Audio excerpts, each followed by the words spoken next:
Gloire à Dieu, béni soit l'Éternel, que la paix et la grâce de Dieu soient avec vous. Donc je vous bénis tous au nom de Jésus-Christ de Nazareth. Je pense que vous allez bien par la grâce de Dieu. Merci Seigneur, que je sois béni. Donc je voudrais parler de quelque chose de très important aujourd'hui, c'est que le peuple de Dieu est tombé dans la distraction. Et combien aujourd'hui nous avons besoin de retourner vraiment sous l'autorité de notre Seigneur Jésus-Christ de Nazareth, que nous puissions vraiment retourner à la parole de Dieu, parce que le Seigneur a dit, c'est pas moi qui le dis, c'est le Seigneur qui le dit. Le Seigneur nous a ordonné, il a demandé de chercher premièrement le royaume des cieux et sa justice, et toutes choses nous seront données par-dessus. Alléluia. Et le Seigneur nous fait prendre conscience, il dit, si l'Éternel ne bâtit pas la maison, celui qui bâtit, bâtit en vain. Si l'Éternel ne veille pas la ville, celui qui veille, veille en vain. Donc combien aujourd'hui nous avons besoin de nous concentrer, nous avons besoin de retourner totalement au Seigneur et d'abandonner toute distraction afin que vraiment que nous ayons un cœur qui se tourne vers le Seigneur, afin que notre cœur soit attaché au Seigneur. Surtout, le Seigneur nous a avertis, le Seigneur nous a dit que lorsque nous entendons parler de guerre et de bruit de guerre, dans des endroits différents, tremblements de terre, ceci, cela, et c'est ce que nous voyons en ce temps-ci. Combien nous avons besoin de nous préparer. Lorsque nous regardons aujourd'hui, on fait sortir des lois contre l'évangile de façon que l'évangile ne soit pas répandu. Combien nous avons besoin de nous préparer pour cela. Et c'est ce que l'apôtre Pierre expliquait dans sa prière. Il disait, Seigneur, regarde leurs menaces. Mais qu'importe leurs menaces, mais donne-nous cette assurance d'annoncer ta parole. Mais vois leurs menaces. Mais ça ne nous empêche pas d'annoncer parce qu'ils sont dans les dispositions. Combien aujourd'hui nous avons besoin de disposer pour le Seigneur afin de remporter la victoire, afin qu'en toute chose que nous sommes plus qu'un vainqueur. Alléluia. Et c'est pourquoi notre Seigneur de gloire, Jésus-Christ de Nazareth, qui est venu en chair et en os, qui a marché ici-bas, disait ceci dans Matthieu 7, verset 21, il dit ceci. Il dit, ceux qui me disent Seigneur, Seigneur, n'entreront pas tous dans le royaume des cieux, mais celui-là seul qui fait la volonté de mon Père qui est dans le cieux. Alléluia. Il dit, ceux qui me disent Seigneur, Seigneur, n'entreront pas tous dans le royaume des cieux, mais celui-là seul qui fait la volonté de mon Père qui est dans les cieux. Alléluia. Et combien nous avons besoin de faire la volonté de Dieu. Faire la volonté de Dieu, nous devons nous appliquer à la parole de Dieu. Faire la volonté de Dieu, vraiment, c'est de renoncer vraiment à nous-mêmes et c'est de suivre le Seigneur de gloire qui est Jésus-Christ de Nazareth. Faire la volonté de Dieu, c'est nous disposer pour entendre ce qu'il a à nous dire. Parce que la Bible me dit que là où le Seigneur est, l'Esprit y est. Et la Bible me dit que c'est le Seigneur de gloire qui a dit, il a fait cette déclaration, là, 2 ou 3 sont réunis en mon nom, je suis au milieu d'eux. Et il nous dit aussi dans le livre d'Apocalypse, alléluia, c'est celui qui marche au milieu des 7 chandeliers. C'est celui qui est au milieu de l'église. Ces chandeliers représentent l'église. Celui qui est dans son église regarde ce qui se passe. Et combien aujourd'hui nous avons besoin vraiment d'entendre la voix de celui qui fait les choses. C'est pas nous qui faisons. Nous sommes que des instruments entre ses mains. Et là, il nous met en garde. Il nous dit, plusieurs me diront ce jour-là, Seigneur, Seigneur, n'avons-nous pas prophétisé par ton nom? N'avons-nous pas chassé des démons par ton nom? N'avons-nous pas fait beaucoup de miracles par ton nom? Ils vont réclamer leurs droits, ils vont réclamer ce qu'ils ont fait pour le Seigneur. Et là, le Seigneur leur dit, alors je leur dirai ouvertement, je ne vous ai jamais connu, retirez-vous de moi, vous qui commettez l'iniquité. Retirez-vous de moi, vous qui commettez l'iniquité, vous qui n'avez pas voulu vous soumettre, vous qui n'avez pas voulu m'obéir. Alléluia, vous êtes restés dans vos rêves, vous êtes restés dans vos illusions, vous êtes restés dans votre vouloir faire comme vous voulez. Alléluia. Et là, le Seigneur nous donne un exemple très simple. Il dit dans le verset, toujours dans le chapitre 7, verset 24, il dit ceci, c'est pourquoi quiconque entend ces paroles que je dis et les met en pratique sera semblable à un homme prudent qui a bâti sa maison sur le roc. Si nous sommes prudents, si nous sommes conscients, il dit, c'est pourquoi quiconque entend ces paroles, alléluia, que je dis et les met en pratique sera semblable, alléluia, gloire à Dieu, à un homme prudent qui a bâti sa maison sur le roc. Et c'est pourquoi le Seigneur nous met en garde. Il dit que ces commandements ne sont pas pénibles. Combien nous avons besoin de nous soumettre au commandement du Seigneur. Et là, il continue. Il dit, prudent qui a bâti sur le roc. Il dit, la pluie est tombée, les torrents sont venus, Les vents ont soufflé, se sont jetés contre ces maisons. Elle n'est point tombée parce qu'elle était fondée sur le roc. Alléluia.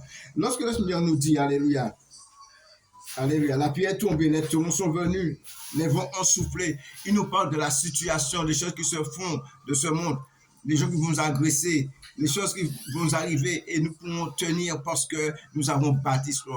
Parce que nous aurons notre regard fixé non pas sur les choses visibles, mais sur l'invisible. Cette espérance qui est en nous va se manifester puissamment qu'afin rien ne puisse nous décrocher, que rien ne puisse nous éloigner du Seigneur. Mais toujours, quelle que soit la situation, nous allons rester, alléluia, dans la voie du Seigneur. Nous allons rester accrochés à notre Seigneur de gloire qui est Jésus-Christ de Nazareth. Rappelez-vous, bien-aimés, les trois Hébreux dans la fournaise, avant la fournaise, ils ont dit, oh roi, quelle que soit ta décision, le Seigneur va nous délivrer. Même la mort, c'est une délivrance. Alléluia. Oh Dieu, alléluia. Ils ont fait confiance à leur Seigneur, ils ont misé sur le Seigneur, quelle que soit la situation. Et c'est pourquoi Jésus même le dit à haute voix, Jésus nous fait comprendre. Il nous dit ceci, il nous dit que l'homme ne veut pas aller plus loin. L'homme peut vraiment seulement détruire le corps, mais ne peut pas aller plus loin. Et c'est bien de craindre un Dieu qui peut détruire le corps et l'âme. Alléluia. Gloire à Dieu. Que Dieu soit béni. Nous avons besoin de nous forger. Nous avons besoin, bien-aimés, vraiment d'entrer en profondeur avec Jésus-Christ de Nazareth. Nous avons vraiment besoin de nous asseoir, de nous lier aux choses qui concernent la vie éternelle. Et c'est pourquoi Pierre l'a dit à haute voix. Pierre a dit, le Seigneur a dit, vous ne voulez pas partir. Pierre a dit, mourons-nous, Seigneur, mais c'est toi qui as les paroles de la vie éternelle. Nous devons nous attacher à la personne de Jésus. Nous devons élever le nom de Jésus-Christ de notre assemblée. Arrêtons de faire les choses que nous avons envie. Nous faisons des programmes, tout ça, mais est-ce que le Seigneur est d'accord? Est-ce que le Seigneur nous a vraiment, alléluia, donné cette autorisation pour faire ce que nous faisons? Combien nous avons besoin de cela? Et c'est pourquoi il dit, dans le verset 26, mais quiconque entend ces paroles que je dis, les met en pratique, sera semblable, ne les met pas en pratique, sera semblable à un homme insensé qui a bâti sa maison sur le sable. Alléluia, la pluie est tombée, les tourments sont venus, les vents ont soufflé, ont battu cette maison, elle est tombée, sa ruine a été grande. Alléluia. La perdition, la désolation. Et pourtant, le Seigneur Jésus nous dit ceci que nous devons vraiment prendre conscience. Il dit, s'il n'avait pas abrégé les jours, personne ne serait sauvé. C'est-à-dire qu'il y a un moment qui va venir, un moment difficile. Et si nous ne sommes pas affermis, si nous ne sommes pas dans les dispositions pour remporter cette victoire, alléluia, nous avons besoin de nous affermir, nous avons besoin de nous appuyer sur Jésus, nous avons besoin de fixer nos regards, alléluia, notre regard sur l'éternité, alléluia. C'est les choses invisibles que l'espérance qui est en nous se manifeste avec assurance. Lorsque nous lisons le livre des Hébreux, alléluia, le chapitre 11, la foi de ceux qui ont été sciés, brûlés, oh mon Dieu tout-puissant, papa, qui étaient dans les hommes de la terre, qui sont revêtis de peau de brebis. La Bible dit que la terre n'était pas digne d'eux. Alléluia. Parce que nous avons une espérance, parce que nous avons une cité. Et nous oublions trop souvent, bien-aimés, nous sommes passagers sur cette terre. Nous oublions trop souvent, tout est vanité, vanité des vanités, tout va disparaître. Oh mon Dieu tout-puissant, papa. Alléluia. Combien nous avons besoin de sortir dans des distractions pour nous reconcentrer, pour nous retourner à Jésus-Christ de Nazareth. Nous avons besoin de ce retour. Nous avons besoin, cela, bien-aimé, de repasser du temps en prière, Seigneur mon Dieu Tout-Puissant. Alléluia. Vraiment, c'est incroyable aujourd'hui que nous délaissons le Seigneur de Dieu pour vraiment, pour la distraction, pour des animations dont Dieu peut-être n'est même pas là, ne prend pas part à ces choses. Nous avons besoin de la direction de Dieu. C'est pourquoi il dit, si vous vivez selon l'Esprit, marchez aussi selon l'Esprit. Nous vivons par l'Esprit, mais nous devons marcher aussi selon l'Esprit. Le temps est arrivé que nous puissions écouter la voix de Dieu. Le temps est arrivé, alléluia, pour devenir sensible aux choses de Dieu, alléluia. Et c'est pourquoi il a dit, je méprise ceux qui me méprisent, j'honore ceux qui m'honorent. Alléluia. Et le Seigneur nous a ordonné, soumettez-vous à Dieu, résistez au diable. Le Seigneur nous donne les moyens, la capacité de faire ce qu'il faut faire. Mais malheureusement, nous avons du mal à y entrer. Nous avons besoin de nous associer du même cœur, du même âme, du même esprit en Jésus-Christ de Nazareth. Briser les divisions, briser les querelles. Aujourd'hui, pour un rien, pour très peu de choses, on se sépare, on se divise. Et l'apôtre Paul nous a mis en garde. Nous connaissons le dessein de l'ennemi. Il cause la division pour pouvoir mieux régner. Alléluia. Nous avons besoin de nous souder. Nous avons besoin de crier à Dieu afin qu'il y ait unité, que nous marchons de même pas, de même esprit, du même pensée en Jésus-Christ. Je le dis bien, que nous marchons de même pas, du même pensée, alléluia, en Jésus-Christ, de un même esprit, en Jésus-Christ de Nazareth. Alléluia. Afin que nous puissions remporter la victoire. Nous sommes aujourd'hui trop loin du Seigneur. Au lieu de nous rapprocher de Dieu, nous sommes en train de nous éloigner du Seigneur par nos comportements, par nos actions. Alléluia. Nous oublions trop souvent la parole de Dieu. Nous sommes tombés dans la distraction. Nous sommes tombés dans toutes sortes de choses. Nous voulons inventer des ministères. Et pourtant, le Seigneur nous a donné 7 ministères que nous sommes en train de négliger. Il a dit qu'il a mis dans l'Église, alléluia, dans le corps de Christ, dans l'Église, dans les assemblées, nous devons trouver, alléluia, apôtres, prophètes, évangélistes, docteurs et pasteurs. Pasteurs et docteurs, si vous voulez. Alléluia. Combien nous avons besoin de cela?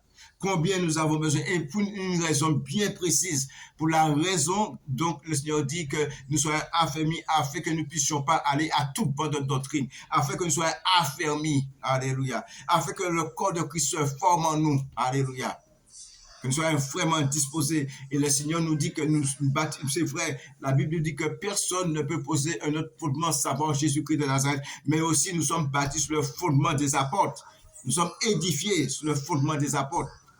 Alléluia. Nous avons un exemple. Et le fondement des apôtres est fondé sur Jésus-Christ de Nazareth, rien d'autre. Alléluia. Qui est le Seigneur, celui qui a vaincu pour nous, celui qui a mis en spectacle les dominations, les autorités pour nous à la croix. Celui qui a déchiré la qui nous condamnait. Il s'est donné pleinement pour nous.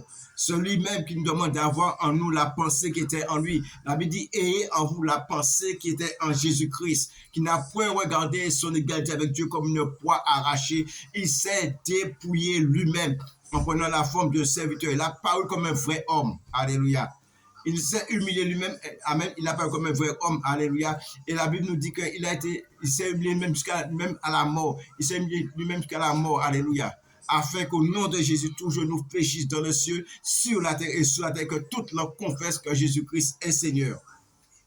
Nous avons besoin de descendre. Nous avons besoin de prendre le temps qu'il faut, parce qu'il faut que nous remportons la victoire. Il faut que nous partions à la vie éternelle, bien-aimés. Nous sommes appelés à cela. Dieu nous a élus avant la fondation du monde.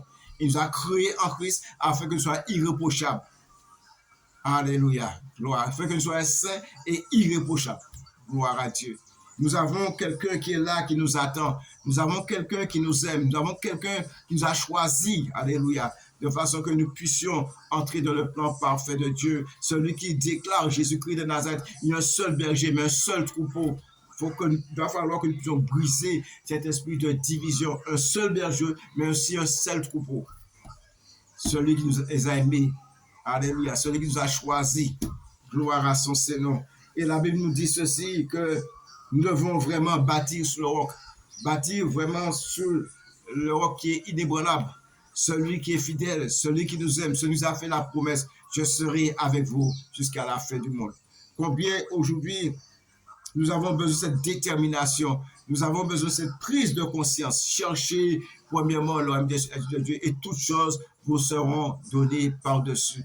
Alléluia. Que nous puissions nous concentrer, que nous soyons un peu discrets. Alléluia. Mais que nous retournons vers le Seigneur Jésus et réaliser combien il est bon. Parce que c'est en Christ qu'il y a la joie. C'est en Christ qu'il y a la paix. C'est en Christ qu'il y a l'assurance. C'est en Christ qu'il y a la garantie. C'est lui notre retraite. C'est lui notre garantie. C'est lui notre souverain bien. Alléluia. Qu'il soit au centre de notre vie. Et c'est pourquoi il a dit, moi le Père, ils vont venir vers nous. Et la Bible nous dit que nous sommes le temple de l'Esprit. Nous sommes l'habitation de Dieu en esprit. Oh Dieu soit béni. Et Jésus même a fait cette déclaration. Il a dit que ne faites pas la maison de mon Père une caverne de voleurs, de trafic. La maison de Dieu, c'est nous. Alléluia. Que vraiment dans cette maison, il y a la prière. Que vraiment le plus souvent que possible, que nous soyons en prière intérieure. Que le cœur développe un esprit de prière. Qu'il y ait un esprit de prière qui se développe à l'intérieur de nous. Parce que la maison de Dieu, c'est une maison de prière. Et nous sommes l'habitation de Dieu en esprit. Alléluia. Nous sommes le temple de Dieu. Alléluia. Gloire à Dieu. Et c'est pourquoi le Seigneur est vraiment dévoué notre cause. Il a dit, le zèle de ta maison me dévore. Nous sommes la maison de Dieu. Nous sommes l'habitation de Dieu en esprit. Alléluia. Nous sommes le temple de Dieu. Gloire à son Saint-Nom. Dieu nous a élevés, nous sommes en train de nous abaisser. Celui qui nous a choisis, celui qui nous a aimés, il s'est donné pleinement pour nous. Et il voudrait que nous puissions avoir du zèle pour lui. Le Seigneur voudrait que nous soyons déterminés dans notre vie spirituelle. Parce qu'il a dit que si nous sommes tièdes, il va nous vomir. Alléluia. Combien nous avons besoin du feu de Dieu. Il nous a fait la première Dieu, feu de mes anges, des messagers de, alléluia, mes anges sont des messagers, mais mes serviteurs sont des flammes de feu. Nous avons besoin de ce feu, de la détermination, parce que le Seigneur Jésus même a fait cette déclaration. Ce sont les violents qui s'emparent du royaume des cieux. Oh, alléluia, gloire à Dieu. Alléluia. Que vraiment, bien-aimé, que tout à chacun, en cet instant béni, ce moment de grâce, que nous puissions reconsidérer nos voies, que vraiment nous puissions retenir notre Seigneur de gloire qui est Jésus-Christ de Nazareth et que vraiment nous faisons tout pour nous rapprocher du Seigneur. Nous faisons tout ce qu'il faut parce que sa parole, elle est là. La parole est là, c'est la parole qui nous témoigne la grandeur de notre Dieu, la bonté de notre Dieu, afin que nous puissions avoir le discernement, afin que nous puissions voir, entendre, comprendre des choses, afin de nous préparer à toute situation. Parce que la Bible dit, car en toutes choses, nous sommes plus qu'un vainqueur. Et la Bible dit, toutes choses concourent au bien de ceux qui aiment Dieu. Combien aujourd'hui, nous avons besoin d'entrer dans cette réalité. La Bible dit que la tristesse de Dieu nous conduit à la repentance, à salut, dont on se reprend, alléluia, jamais. Alléluia. Gloire à Dieu. Et la Bible nous dit que par contre, la tristesse du monde nous conduit à la mort. Combien nous avons besoin de cette tristesse qui nous conduit à la repentance, à salut. Que nous puissions vraiment réaliser qui nous sommes devant Dieu. Dieu nous a élevés, Dieu a fait de nous des hommes vraiment extraordinaire, parce que le Seigneur nous donne un pouvoir. Ce que vous voulez ici-bas soit lié dans les cieux, ce que vous déliez ici-bas soit délié dans les cieux. Dieu nous a ouvert la porte du royaume, Dieu nous a donné l'autorité qu'il faut. Mais combien nous avons besoin de nous rapprocher de lui? Combien nous avons besoin d'entrer dans ce lieu très saint pour contempler sa magnificence, sa bonté, sa miséricorde. Et combien nous avons besoin, le plus important aujourd'hui, ceux qui nous font défaut, c'est le manque d'unité, le manque de travail ensemble. Comment se fait-il? Et ça, c'est vraiment triste, ça. Lorsque nous voyons, nous sommes vraiment à l'envers. Lorsque nous voyons, nous sommes dans un groupe, nous sommes, par exemple, musiciens, nous prenons des jours pour nous entraîner. Nous sommes chantres, nous prenons des jours pour nous entraîner. Nous sommes nous prenons des jours, mais nous qui sommes prédicateurs, serviteurs de Dieu, nous ne prenons pas un jour pour passer le temps de la prière, un temps pour vraiment jeûner et méditer la parole de Dieu, partager la parole de Dieu. Ça, c'est pas normal, ça. Il n'y a aucun entretien entre nous lorsque nous sommes prédicateurs. Chacun suit sa voix, chacun veut faire comme il veut. Et ça crée une sorte de compétition. Ça crée des problèmes au sein de l'Église. Pourquoi? Parce que nous ne sommes pas unis. Et c'est là qu'il devait avoir l'unité. Parce que l'apôtre Pierre même le dit. Il dit qu'il ne va pas laisser. Alléluia. Et ça, il faut être prudent. Il faut vraiment avoir un minimum de discernement. Il y avait un souci. Et l'apôtre, nous allons prendre ça. Alléluia. Acte. Alléluia. Gloire à Dieu. Sois béni. Merci. Je n'avais pas pensé à dire ça, mais c'est bon. Dieu sait toutes choses. Que le Seigneur soit béni. Gloire à Jésus. Qu'est-ce qui se passe? Gloire à Dieu. Merci Seigneur. Écoutez ça. Donc ça se passe dans Acte 6. Il dit, en ce temps-là, le nombre des disciples augmentant, les Hélénites murmuraient contre les Hébreux parce que leurs veuves étaient négligées dans la distribution qui se faisait chaque jour. Les 12, les apôtres, convoquèrent la multitude des disciples et dirent, il n'est pas convenable que nous laissions la parole de Dieu pour servir à table. C'est pourquoi, frères, choisissez parmi vous 7 hommes de qui l'on rend un bon témoignage, qui soit plein de l'Esprit Saint et de sagesse, et que nous chargerons de cet emploi. Alléluia. Il faut avoir le discernement. L'ennemi crée des situations pour nous vraiment désorienter, pour nous faire sortir un point de vue de notre regard sur la personne de Jésus. Mais Pierre avait le discernement. Il a dit non, c'est pas à cause de ça que nous avons abandonné la parole de Dieu. Bien, il faut que nous puissions vraiment, alléluia, il faut que nous puissions prendre soin des veuves, d'accord? Il faut que nous puissions vraiment, les veuves qui sont négligées, prendre soin des veuves qui sont négligées, faire ce qu'il faut. Mais attention, nous n'allons pas décider la parole de Dieu pour cela. Nous allons choisir des hommes. Et c'est ça que nous n'allons pas faire. Il y a des gens qui veulent faire tout. Ça n'a pas fonctionné. Tu es une seule personne. Jésus-Christ a choisi 12 disciples. Qui es-tu pour faire tout toi seul, comme un grand? Non, tu vas t'égarer là. Tu vas te perdre. Et l'apôtre Paul, avec les 12 apôtres, ils ont pris cette décision de ne pas abandonner la parole de Dieu, mais de choisir des hommes pour ce travail-là, pour cet emploi. Des hommes remplis de l'esprit, afin qu'il n'y ait pas de préférence, parce que notre Dieu ne fait acception de personne. Alléluia. Gloire à Dieu. Alléluia. Il ne fait pas de favoritisme, ni acception de personne. C'est pourquoi il faut qu'il y ait des hommes qui aient l'esprit de Dieu pour faire les choses de Dieu, afin que les choses soient bien faites. Bien aimés, le temps est arrivé que nous puissions retourner à Dieu. Le temps est arrivé pour que nous sortons de la distraction, des amusements, des choses qui ne sont pas à la gloire de Dieu. Alléluia. Parfois, nous croyons, nous plaisons au Seigneur en faisant certaines choses, mais si Dieu ne bâtit pas, si l'Éternel ne bâtit pas la maison, celui qui bâtit, bâtit en vain. Si l'Éternel ne veille pas la ville, celui qui veille la ville, veille en vain. Nous avons besoin de nous placer sous la domination du Seigneur parce que la Bible nous enseigne que c'est celui qui marche, alléluia, au milieu des sept choses de Jésus-Christ de Nazareth. Il a dit, là où deux, trois sont réunis en mon nom, je suis au milieu d'eux. Il a besoin de s'exprimer, il a besoin de parler, il a besoin d'agir, il a besoin d'œuvrer. La Bible, c'est pas moi qui le dis, c'est ce que me dit la parole de Dieu. Et c'est pourquoi, comme il s'appelle, Job s'écrit, Dieu parle tantôt d'une manière, tantôt d'une autre, on ne point garde. Nous avons besoin aujourd'hui d'être disciplinés et surtout d'avoir vraiment cette sensibilité-là, d'entendre la voix du Maître, afin que nous faisons les choses du Maître. Que la paix et la grâce de Dieu soient avec vous. Soyez bénis.